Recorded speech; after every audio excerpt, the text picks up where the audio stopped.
you're right after Star Wars Episode 7. That's not going to happen anymore. This movie got bumped up actually 5 months ahead of schedule. Really? Yeah. Which is actually a smart move if you think about it. Would you want to go against the number one anticipated movie of the year? Yeah. I would not want to, or whatever. Tom Cruise, I mean, he does still draw the crowd or whatever, but even he can't compete against Star Wars. He's like, I'm out. He can't compete against the Jedi. It's not possible. The Force is strong. He'd probably think he could, or at least with the alien in his church. You guys know. Well, I'm called a douche maybe once in a while by you guys, so we know that I'm a Tom Cruise fan clearly. So, so that's that. He's a shrine of speed right there. No, not speed. What the hell did I say that for? Oh my God. Okay. Yeah, fail and a half right there. Turn off your microphone for 10 seconds, and we'll talk again in a minute. Okay, moving on. And you're going to want to talk about this next story. Okay, so it has been announced, and it is going to happen. Paul Feige, not Kevin Feige, is going to definitely be directing the new Ghostbusters reboot. You're going to add another 5 seconds because I didn't get to my story. Now, for those of you that do not know this name, he is the director of Bridesmaids. I'm not going to give any dings yet, okay? And he's the director of The Heat. And I'll give him that. I saw them both, and first of all... Oh, God, why? First of all, well, because the future wife wanted to see it. That's why. Okay. Yeah. Now, Bridesmaids, okay, you can send all your hate mail to me right now. I'm telling you, I'm not as sexist as this is going to sound.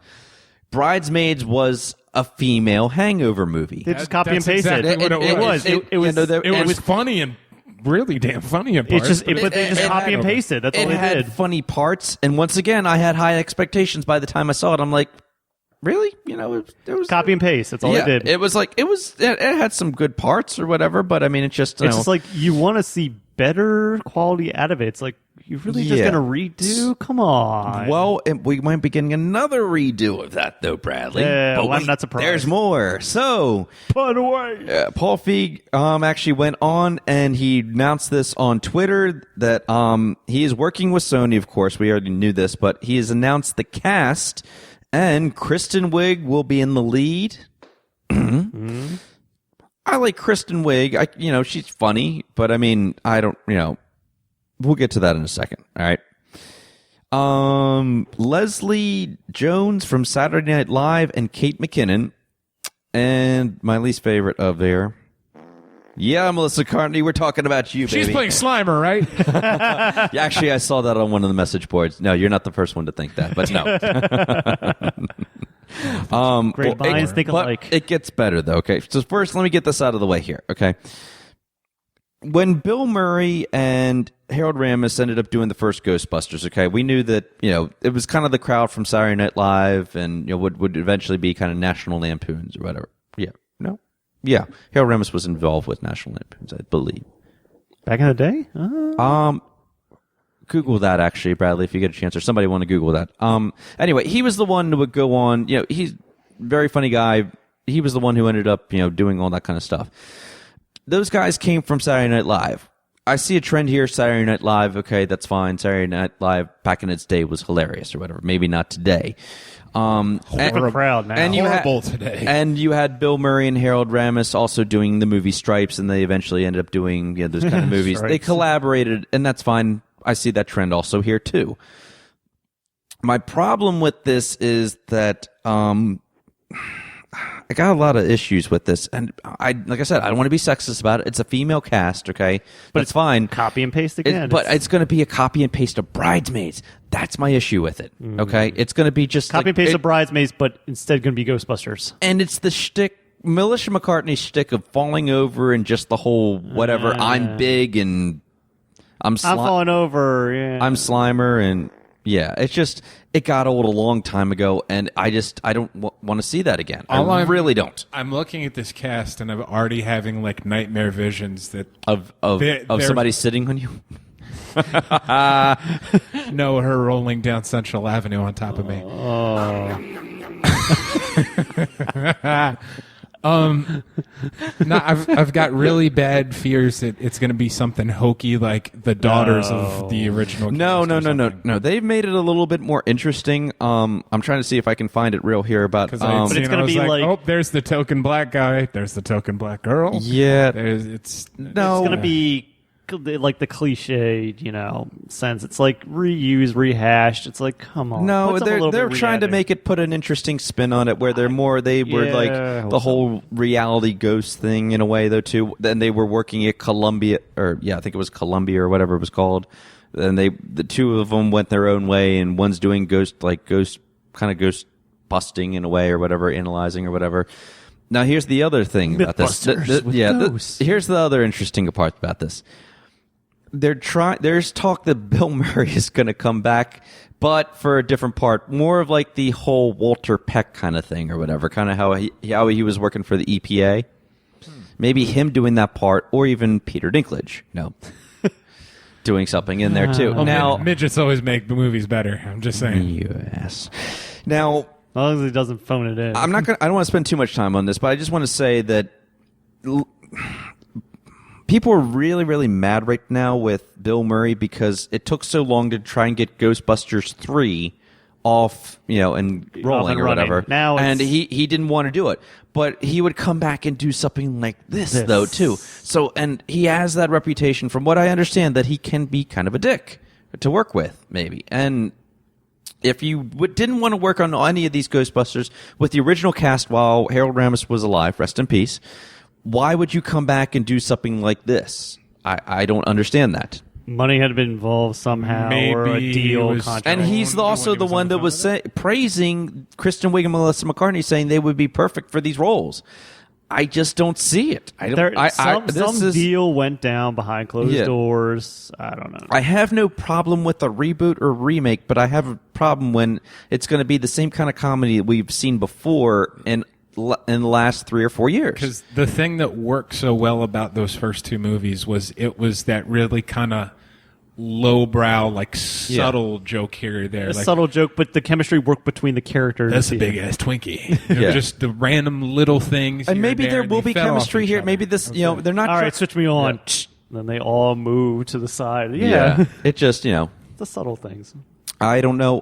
The story itself sounds very interesting. We'll talk more about that another time, but I do got to move on with more news here. So, we're all up on opinions about that, then that's what we do, X-Men Apocalypse has done some casting. We now have a new Cyclops, we now have a new Jean Grey, and we now have a new Storm. Thank you. Yeah.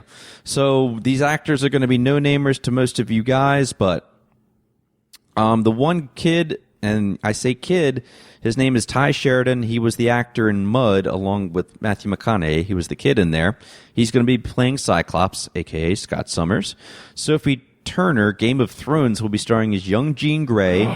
Good choice. She's smoking. Yeah, a lot of people like this one. And somebody named Alexandra Shipp from Aliyah, the Princess of R&B, will be taking on the role of Storm. Brian Singer did tweet this out, and he said, "Meet our new brilliant and young mutants." A lot of people are, it's got mixed reviews online or whatever. This one of the podcasts I was listening to, Bradley, and you might know a little bit about this, about the whole backstory of Storm. Mm-hmm. And how she was really misused, or a lot of the characters were misused in some of these X-Men films. I think we can all agree to that. Yeah. Rogue was misused. Cyclops, was supposed to be the leader. He ended up not being, whatever. That's just handed over to Wolverine. What? Yeah. And if they do this right, then, they're saying that at one time, Storm had lost her superpowers, and she fought with Cyclops and still won, or whatever. And, she's supposed to be this... African-American princess, and probably one of the probably one of the more interesting superheroes out there, whatever, at least in the X-Men universe or whatever. And she eventually got I think she was in a relationship with Black Panther and stuff like that. They were cousins. Or they were cousins. Yeah. I don't know. That's some West Virginia mutant stuff there. Oops. So this should be interesting. I'd like to see the path that Brian Singer does take with this. X-Men Apocalypse is probably, it's on par to be maybe as good as Days of Future Past, if not better. Hopefully better. You have a better villain in this, at least. True. Apocalypse. I mean, seriously. Well, I mean, more or less the guy who's playing the villain. Okay. With all due respect to Peter Dinklage, your role was kind of small, buddy. I'm just saying. Oh. Yeah, that one definitely came up short. Yeah. Oh my god! So, I mean, let's in reality with Days of Future Past. When you look at him, it's like really. No. That's supposed to be threatening. I mean, and the Sentinels. I mean, the Sentinels were very scary. Don't get me wrong, but the fact that it's Apocalypse and you have it being played by Oscar Isaac, who says that it's on like Donkey Kong with the X-Men. So I mean, and that to me, that's great. So I just I'm curious to see what they're going to do about these roles. I mean, these are up and coming actors and actresses. So. We'll see what happens. Don't mess it up. It's your big break. Oh, yeah. I mean, I think bringing on younger talent like this and... Try out, yeah. Sophie Turner will pan out. She's got that look on lock. We'll see what happens. Anyway, okay, moving into some more news that you guys might find interesting. Deadpool news, okay? Yes. So Ryan Reynolds was talking to MTV, because that's where you should... Bananas. Yes. Because that's where you should get all your movie news is from MTV, of course. Obviously. The star was talking a little bit about the movie, and he had some really good comments to put on here. He said, "It's been a long time, but it's happening the right way, and that's all that matters. The budget isn't what we had all hoped it would be. This is actually the suit," pointing at his red and black shirt. "We don't have the money that most superhero movies do, but that's great, actually. Necessity is the mother of invention, and that's why we're going to make the movie we want to make." On the comparison between the potential of Deadpool and Green Lantern, he said this: "You just got to have faith in the people you're working with and faith in the prep. That's all that I'm doing on this one. The prep's been 11 years, so you'd like to... Let me rephrase that. So you'd like to think that you're putting your best foot forward, but we'll see." And on the leaked footage from last year, he said, "Yeah, I would have liked the leaked footage myself. Looking back now, in a heartbeat, I should go home and scan the old hard drive and see what I got in there." This guy's put 11 years into this, making this happen or whatever. And while people can say what they want about X-Men Origins Wolverine, I liked him in that. I mean, I liked him when he was in Blade Trinity, even. Which is a guilty pleasure movie for me. But I mean, it sounds, from what I know, from what I've heard about Deadpool, that's pretty much what he was in there anyway. So I mean, if he can spit off those kind of lines, and you have Van Wilder playing Deadpool, I'm all in on this. Easily. So it's coming out February 2016. So it's just reassuring to know that this movie is a go. And just give it the love and the care that it should deserve. And I really truly believe he is. Yeah, Ryan Reynolds can play that character. Yeah, easily. It's just whether the direction and the writing and how it goes from there. Honestly, they worried about comparing it to Green Lantern, but I think we could make better movies on our smartphones than Green Lantern. Yeah. Let's be honest. Yeah. Okay, moving on here. Margot Robbie talked a little bit about Suicide Squad. We're still waiting on casting for a few of the parts in there, so it's just right now hearsay, so I'm not even going to go into that. Anyway, Margot Robbie was saying, they're still getting stuff together for the part, and she might or might not be doing something similar to her Wolf of Wall Street accent in there, because she's actually Australian. Okay. And, more of a Brooklyn accent, but... seeing her going up there with Jared Leto, from what we talked about before, if they're really trying to plan more of the Joker being a Hannibal Lecter of the movie, that could be really interesting. And if she was trying to help break him out, I'm like I said, Wouldn't be surprised. I think that would be really. They're going more, Bradley, with that this past Suicide Squad that they did. They released, it was like a cartoon or whatever, and it sounds like they were transporting the Joker. And the rest of the Suicide Squad was out to try and rescue him, but there was something else going on in there between. That's about all I know right now, though, but too. When it comes down to, especially with Suicide Squad, is there's always a plan each one of them has to try to escape from that incident. So there's always like backstabbing going on in between. So that's what always makes it interesting. Some actors that are being rumored right now to be joining this, Ed Harris, Gary Sinise, Lieutenant Dan. It could be really interesting. Could be one of the better movies, unexpected movies anyway, though, too. Okay, lots of Avengers stuff has been coming out. First of all, Super Bowl trailers are already coming out. Oh, they've already hit the And, YouTubes. I thought I was going to be waiting until next week for this, and obviously not.